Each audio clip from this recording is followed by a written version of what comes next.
First things first, the open G reference.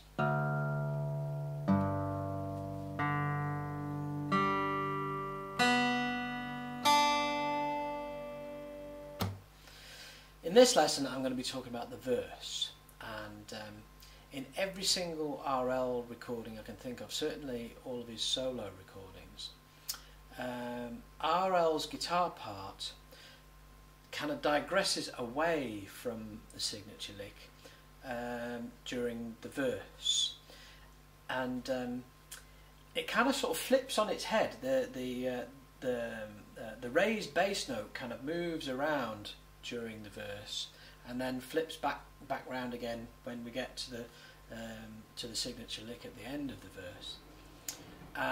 Personally, I think it's an important part of the way this song works. It's an integral part of the sort of hypnotic effect. If you really listen to the recording of poor Black Mattie on his first recordings album, which is a phenomenal recording, listen to where the bass goes. It's going all over the place, round the vocal. I can't think of any cover versions offhand that take this kind of device into account.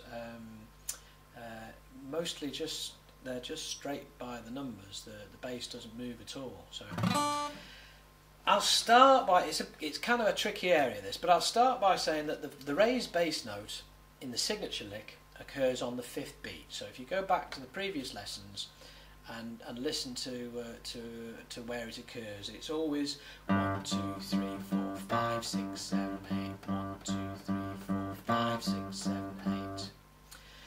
In the verse, for the purposes of these lessons, because it's kind of fluid really, and I'm going to avoid some of the difficulties of teaching this by giving you a discrete unit you can learn and bolt that unit onto the end of the signature lick to get a feel for the way that the riff snakes around the vocal. So for the purposes of these lessons, I'm going to say at the moment that the raised bass note during the verse occurs on beat 7. 1, 2, 3, 4, 5, 6, 7, 8. 1, 2, 3, 4, 5, 6, 7, 8. So as I said, I'm going to teach you a discrete unit that you can use like Lego and bolt it onto the signature lick.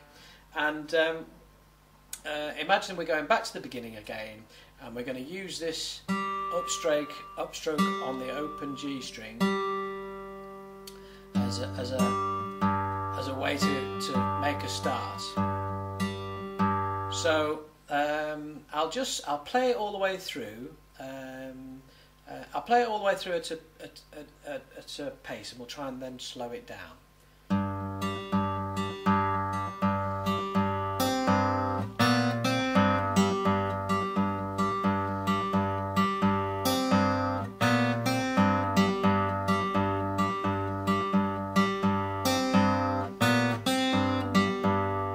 So I'll slow it down and we'll count it in.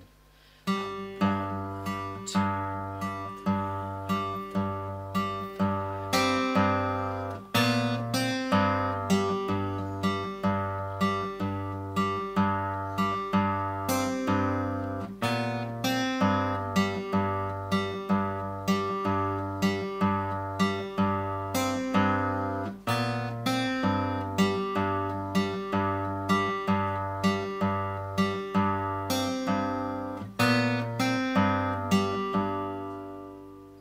You should have worked out from listening to this that this pattern is a close relative of the signature lick.